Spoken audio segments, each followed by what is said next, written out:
ಕೆಂಡ ಸಂಪಿಗೆ ನಮ್ಮ ಕೆಂಡ ಸಂಪಿಗೆ.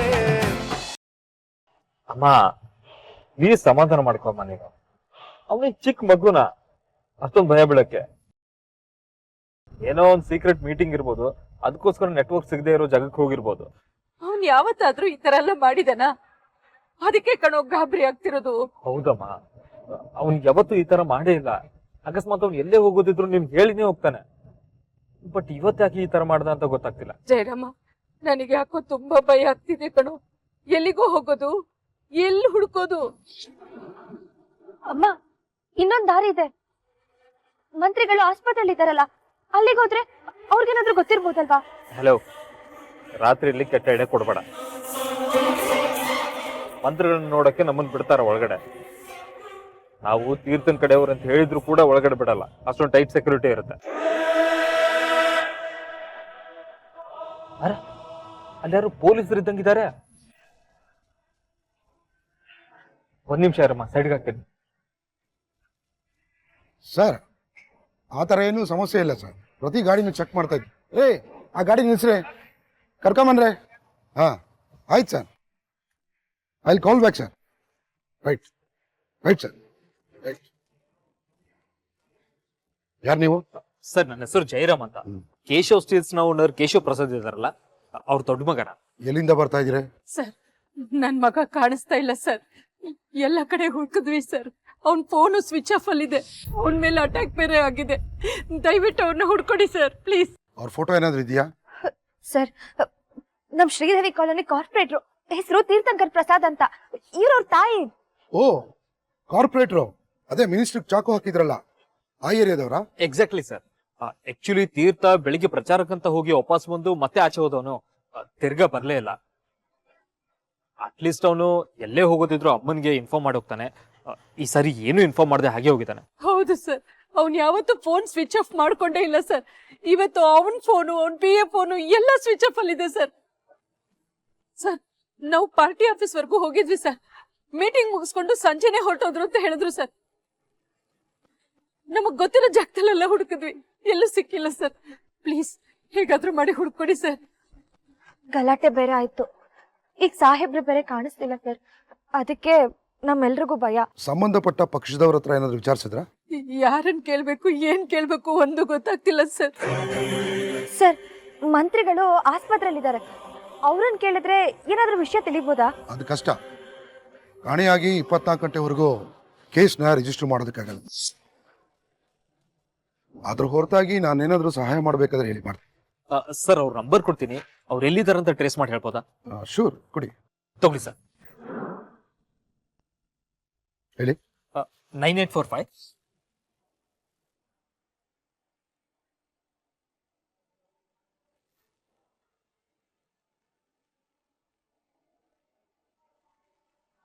ಸರ್,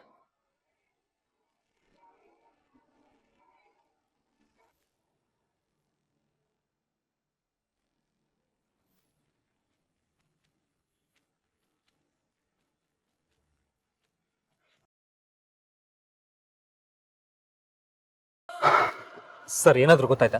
ಅವರು ಲಾಸ್ಟ್ ಕಾಲ್ ಬಂದು ರಾಯಲ್ ಪ್ರಿನ್ಸ್ ಹೋಟ್ಲ್ ಹತ್ರ ಟ್ರೇಸ್ ಆಗಿದೆ. ಬಹುಶಃ ಕಾರ್ಪೊರೇಟರ್ ಅಲ್ಲಿದ್ರು ಇರ್ಬೋದು. ಇನ್ ಕೇಸ್ ಅವ್ರು ಇಲ್ಲ ಅಂದ್ರೆ ನನಗೆ ಇನ್ಫಾರ್ಮ್ ಮಾಡಿ. ನಾನು IR ಆಫೀಸರ್ ಹತ್ರ ಮಾತಾಡ್ತೀನಿ. ಸರ್, ನಿಮ್ಮ ನಂಬರ್ ಕೊಡಿ.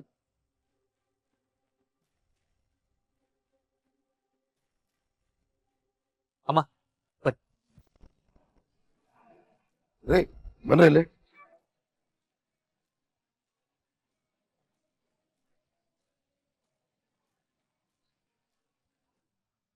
ಮನೆಗ್ ಬರದೆ ಹೋಟ್ಲಲ್ಲಿ ಪಾರ್ಟಿ ಮಾಡ್ತಿದಾರಂದ್ರೆ ದೊಡ್ಡ ಪಾರ್ಟಿನೇ ಇರ್ಬೇಕದು.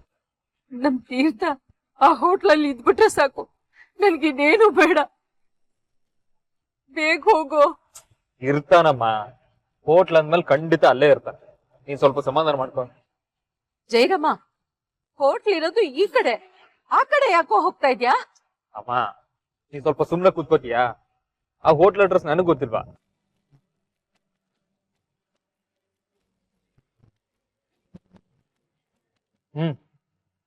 ಇಟ್ಕೊಳ್ಳಿ. ಅಕಸ್ಮಾತ್ ಸಾಹೇಬ್ರಿದ್ರೆ ಅವ್ರ ದರ್ಶನ ಆದ್ರೂ ಆಗ್ಬೋದು. ಅಯ್ಯಯ್ಯೋ ಇಂಥ ಸ್ಟಾರ್ ಹೋಟ್ಲಾಗ ಒಂದು ಪ್ಲಗ್ ಇಲ್ಲಲ್ಲ ಚಾರ್ಜ್ ಹಾಕಕ್ಕ ಎಲ್ಲಿ ಹೋಗಿ ತೊಗೊಂಡೋಗಿ ಚುಚ್ಚಲಿದ್ನ. ಅಯ್ಯೋ ಯಾವನೊಬ್ಬ ಬರಕತ್ತಾನ. ಬಾ ಬಾ ಬಾ ಬಾ ಬಾ ಬಾ ಶೂಸ್ ಮೀ ಓಕೆ This- ಖಾಲಿ ಲೇಟ್ ಆಗ this mobile charging switch off you ಪ್ಲಿನ್ ಪ್ಲಗ್ಗಿಂಗ್ ಚುಚಿಂಗ್. ಸರ್ ನನಗೂ ಕನ್ನಡ ಬರುತ್ತೆ, ಏನಾಗಬೇಕಿದೆ? ಅಯ್ಯ ಕನ್ನಡ ಬರ್ತತೆ ನಿಂಗೆ? ಅಯ್ಯ ಮಂಗನಿಕೆ ಎದುರು ಬಿಟ್ಟಿದ್ನಲ್ಲ ಇಂಗ್ಲೀಷ್ ಮಾತಾಡ್ತೀನಿ ಅಂತ. ಇದು ಚಾರ್ಜ್ ಹಾಕ್ಬೇಕು, ಪ್ಲಗ್ ಎಲ್ಲ ಐತಿ. ನಿಮ್ಮ ಬಗ್ನಲ್ಲೇ ಇದೆಯಲ್ಲ ಸರ್. ಅದನ್ನ ಹೇಳಕ್ ನೀನೇ ಬೇಕಿತ್ತ? Thank you, goodbye. ಹೋಗಲಿ.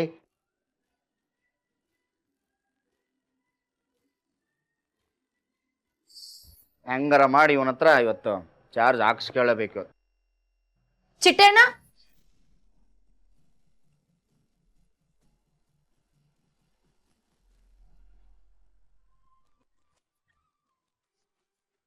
ಇಷ್ಟ ಆಯ್ತಾ?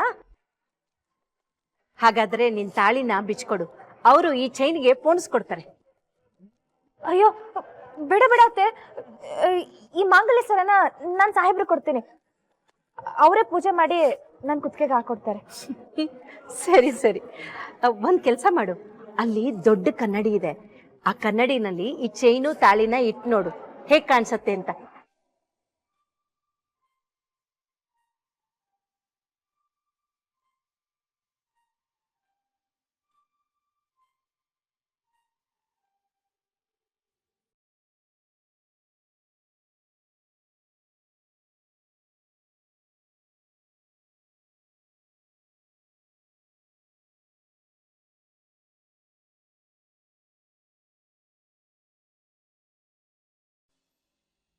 ಸಾಹೇಬ್ರೆ, ಏನ್ ಹೇಳಿ ಸುಮ್ನವ್ರೆ? ಅದು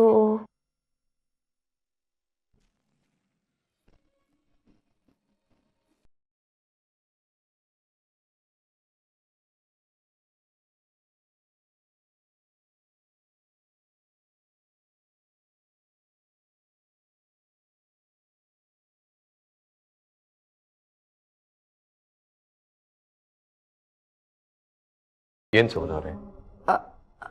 ಅದು ಏನು ಅಂತ ಹೇಳಿ, ನನ್ ತುಂಬಾ ಕೆಲ್ಸ ಇದೆ. ಅತ್ತೆ ನಂಗೆ ಹೊಸ ಮಾಂಗಲ್ಯ ಸರ ಕೊಡ್ಸಿದ್ರು. ಇದನ್ನ ನಾನಾಗೆ ಹಾಕೊಳ್ಳೋದ್ಕಿನ್ನ ನೀವು ನನ್ನ ಕುತ್ತಿಗೆಗೆ ಹಾಕಿದ್ರೆ ನಂಗೆ ತುಂಬಾ ಖುಷಿ ಆಗತ್ತೆ.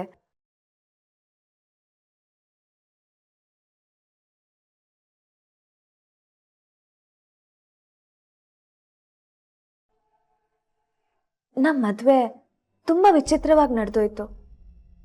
ಹೆಣ್ಣು ನೋಡ್ಲಿಲ್ಲ, ಗಂಡು ಹೆಣ್ಣು ಒಪ್ಪಿಗೆ ಪಡಿಲಿಲ್ಲ, ಎರಡು ಮನೆಯವರು ಸೇರ್ಲೇ ಇಲ್ಲ, ಅಕ್ಷತೆ ಕಾಳು ಹಾಕಿ ಆಶೀರ್ವಾದನೂ ಮಾಡಲಿಲ್ಲ.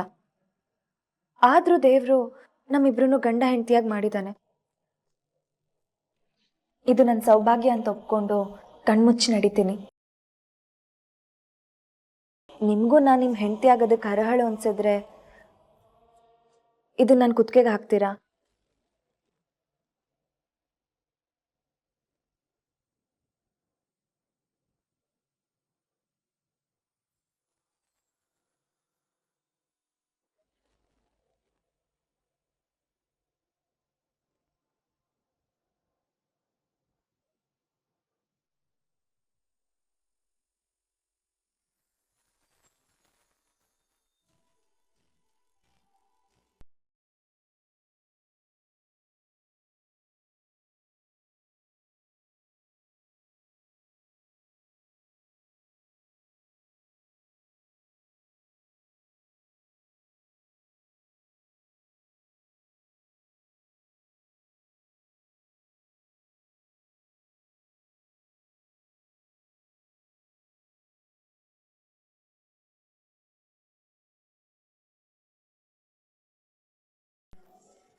ನಿಜ, ಅವತ್ತು ನಿಮ್ಮ ಮಾನ ಉಳಿಸ್ಬೇಕಾಗಿತ್ತು, ನನ್ನ ಮೇಲೆ ಇದ್ದಿದ್ದ ಕಳಂಕ ತೆಗಿಬೇಕಾಗಿತ್ತು. ಆದ್ರೆ ಅವತ್ತಿದ್ದಿದ್ದು ನಂಗೆ ಒಂದೇ ಒಂದು ದಾರಿ, ನಿಮಗೆ ತಾಳಿ ಕಟ್ಟೋದಾಗಿತ್ತು. ಖಂಡಿತ ನಾವಿಬ್ರು ಮನಸ್ಸು ಸೇರಿರ್ಲಿಲ್ಲ, ಒಬ್ರನ್ನೊಬ್ರು ಒಪ್ಕೊಂಡಿರ್ಲಿಲ್ಲ. ಆದ್ರೆ ಈಗ ಪರಿಸ್ಥಿತಿ ಬೇರೆ ಇದೆ ಸುಮನವರೇ. ನಾನು ನಿಮ್ಮನ್ನ ಮನ್ಸಾರೆ ಹೆಂಡತಿ ಅಂತ ಒಪ್ಕೊಂಡಿದ್ದೀನಿ.